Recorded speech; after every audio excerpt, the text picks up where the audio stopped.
பூலோக வைகுண்டமாக கொண்டாடப்படுவது திருவரங்கம்.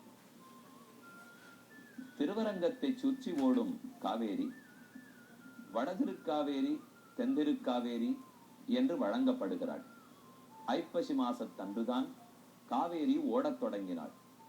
அதனால துலா காவேரிக்கு தனிச்சிறப்பு. ஐப்பசி மாசம் முழுமையுமே திருவரங்கத்தில் அம்மா மண்டபத்தில் கூட்டம் அலைமோதும். யாது காரணம்? அன்றுதானே அவள் பிறந்தாள் என்பது ஓர் காரணம். மற்றொரு காரணம், ஐப்பசி மாசம் 30 நாட்களிலும் நம் பாரத தேசத்தில் உள்ள அனைத்து புனித நீர்களும் புண்ணிய நதிகளும் காவேரியோடே கலக்கிறார்கள். நாம் காவேரி ஒரு நதியில் நீராடினோம் என்றால் அனைத்து புண்ணிய நதிகளிலேயும் நீராடின பேர், அதன் பலம் நமக்கு கிட்டுகிறது. துலா காவேரி மகாத்மியம் என்று தனிச்சிறப்பு வாய்ந்த புராண நூலே உள்ளது. அப்படியெனில் இவளுக்கு எவ்வளவு பெருமை இருக்கும்? இன்று நாம் அந்த மகாத்மியத்திலிருந்து 2 சிறு கதைகளை பார்ப்போம். ஒருத்தன் அந்தணன், வேதங்களை எல்லாம் கற்றவன். அந்த அந்தணன் வேதராசியின் பெயர் பெற்றவன். அவனுக்கு சந்திரபிரபா என்னும் மனைவி இருந்தாள், சிறந்தவள். ஆனால் அந்த மனைவி எதிர்த்து வீட்டுக்காரியான வித்யாவலியாலே கெடுக்கப்பட்டாள். இவள் மனத்தில் நஞ்சை விதைத்தாள், தர்மத்திலிருந்து நெஞ்ச மாற்றினாள், புண்ணியங்கள் செய்வதிலிருந்து தவிர்த்தாள். இப்படியே இவள் வாழ்க்கை ஓடியது. கணவனோ மிக நல்லவன். ஓரொரு நாளும் காவேரியில் குளிப்பான், காவேரி தாயாரை பூசிப்பான், காவேரிய பத்தின ஸ்தோத்திரங்களை விடாமல் சொல்லுவான். எல்லா தர்ம காரியங்களையும் காவேரி கரையிலேயே செய்து வந்தான். ஆனால் வேதராசி மட்டும் அப்படி இருந்து என்ன லாபம்? இல்லறம் சிறக்க வேண்டுமேல் அவன் மனைவி சந்திரபிரபாவும் அப்படி இருந்திருக்க வேண்டும். ஆனால் நடக்கவில்லை. சந்திரபிரபா உயிர் நீத்தாள். அவளுக்கு எவ்வளவு பெரிய நரகம் கிட்டி இருக்க வேண்டும். ஆனால் அந்த நரகம் கிட்டாமல் சில காலம் தன் கணவனுக்கு பணிவிடை புரிந்தபடியால் அந்த கணவனோ துலா காவேரி மகாத்மியம் அறிந்து ஐப்பசி மாசந்தோறும் காவேரியில் நீராடபடியால் இவனுடைய பாபங்களும் மன்னிப்பு பெற்று அவனுக்கு பண்ணின பணிவிடைகள் இவருக்கு ஒரு கழிவரத்தை ஏற்படுத்தி, இப்படி நாம் வாழ்ந்து விட்டோமே என்று மனது நொந்து மறுபடியும் நற்கதி அடைந்தாள்னு சரித்திரம். அது ஓர் கதை. மற்றொரு கதை, பிரம்மசர்மா என்னவனுக்கு பெயர். அவனுடைய மனைவிக்கு சுசீலான்னு பெயர். பிரம்மசர்மா நல்லவனாக வாழவில்லை. அவன் அப்படி வாழ்ந்திருக்க வேண்டும்.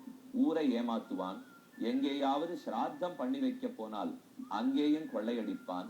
சிராத்தத்தில் இவர் உணவருந்த போனால் அங்கேயும் பொய் கூறி பணத்தை பறித்து கொண்டு வருவான். இப்படியே சொத்து சேர்த்தான். ஆனால் நேர் எதிர் சுசீலா என்னும் மனைவி. அவள் எப்போதும் பெருமானை பூசிப்பவள், தர்மங்களை செய்பவள், காவேரியில் நீராடுபவர். ஐப்பசி மாச காவேரியில் விடாமல் நீராடி வந்தாள். இப்படி காலம் செய்யுகையில் கணவனுக்கும் வயசாயிற்று. மனைவி எடுத்து கூறினாள், தர்மத்தின் வழி நீங்கள் நடக்கவில்லை. ஓர் நாள் நரகத்துக்கு செல்ல வேண்டும். அப்போது ஆர் உங்களை காப்பார்கள்? இந்த பணமா உங்களோடு கூட வரப்போகிறது. இப்போதாவது நல்வழிப்படுங்கோள் என்று சொன்னாள். சரி, சற்றே மனம் திருந்தினான் கணவன். 2 அரச மரங்களை காவிரி கரையில் விதைத்து அந்த மரங்கள் வளர்ந்து அவற்றுக்கு தினமும் பூசித்து, எங்கு காடுகளை கண்டாலும் காவேரியை கண்டாலும் நல்லெண்ணத்தோடே பூசித்து வந்தான். அவனுக்கும் நாள் நெருங்கிற்று. பண்ண குற்றங்களுக்கு தண்டனை கிடைக்காமல் போகுமா? ஆகையால் யமதர்மராஜன் தன் தொண்டர்களை அனுப்பினான்.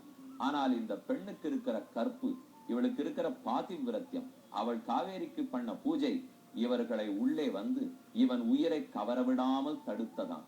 யமன் பார்த்தார், இவர்கள் சென்று காரியம் நடக்கவில்லை. சித்திரகுப்தனே, நீ போய் அவன் உயிரை பறித்து வா. சித்திரகுப்தன் வந்தான். அவனுக்கும் உள்ளே நுழைய முடியலை. இந்த பெண் எப்போதாவது நகரட்டும், அப்ப இந்த பிரம்மசர்மா அவனுடைய உயிரை கவர்ந்து போவோம். காத்திருந்தான். அன்று இரவு ஒரு 7 மணி இருக்கும். அப்போது, பெண்ணே, இன்று ராத்திரி இந்த காய்கறி உண்ணணும்னு எனக்கு ஆசையாக உள்ளது. ஆகையால் அந்த காய்கறியை சமைப்பாய் என்று கணவன் சுசீலாவை பார்த்து சொன்னான். மறைந்திருந்த சித்திரகுப்தனுக்கு ஒரே சிரிப்பு. நாம் உயிரை பறிக்க வந்திருக்கிறோம், இவர் காய்கறி வேணும் என்று கேட்டுக் கொண்டிருக்கிறார். சிரிப்பு தாங்காமல் சத்தம் போட்டு சிரித்து விட்டான். ஆளுருவம் தெரியவில்லை, ஆனால் சிரிப்பு கேட்டது. சுசீலா கண்டுகொண்டாள், யாரோ இங்கு இருக்கிறார்கள். நான் வணங்கும் தெய்வம் திருமாலும் காவேரி தாயாரும் அவர்களிடத்தில் நான் இருக்கும் அன்பும் உண்மையாக இருக்குமானால், என் பக்தி உண்மை என்றால் இப்போதே சிரித்தவர் என் கண்முன்னே தோன்ற வேண்டும். சித்திரகுப்தனால் தர்மத்தை மறைக்க இயலவில்லை. வெளியே வந்தான். வந்தவனை பார்த்து கேட்டாள், ஏன் வந்தீர்? உன் கணவன் உயிரை பறித்து போய் நரகத்திலிட வந்தோம் என்று சித்திரகுப்தன் சொல்ல, அவனை சுசீலா விழுந்து வணங்கினாள். வணங்கினவுடன் பெரியோர்கள் சிறியோர்களுக்கு ஆசீர்வாதம் பண்ண வேண்டும். தீர்க்க சுமங்கலி பவ, நீண்ட நாளுக்கு நீ சுமங்கலியாக கணவனோடே வாழ்வாய் என்று அவர் சொன்னார். எழுந்திருந்தாள். ரொம்ப சாமர்த்தியத்தோட கேட்டாள், அந்த வரத்தை தான் இப்போது உம்மிடத்தில் கேட்கிறேன். எப்ப தீர்க்க சுமங்கலியா இருக்கணும்னு சொன்னீரோ, அப்ப அதே போல என் கணவனை அழைத்து செல்லாமல் இருக்க வேண்டும். சித்திரகுப்தன் சொன்னான், அது என்னால் இயலாது. ஆனால் சொன்ன சொல் மீறமாட்டேன். உன் கணவனை என்னோடு அனுப்பிவை. யமனிடத்தில் காட்டிவிட்டு கொண்டு வந்து விடுகிறேன். கணவனை இழுத்து கொண்டு போனான். போகும் வழியில் இவனால் யார் துன்புறுத்தப்பட்டார்களோ அனைவரும் இவனை வந்து நலிந்தார்கள், துன்புறுத்த பார்த்தார்கள். ஆனால் அந்த 2 அரச மரங்கள் என்னும் வாலிபர்கள், அவர்கள் வந்து இவன் கடனத்தனையும் தீர்த்து இவனை நரகத்துக்கு அனுப்பி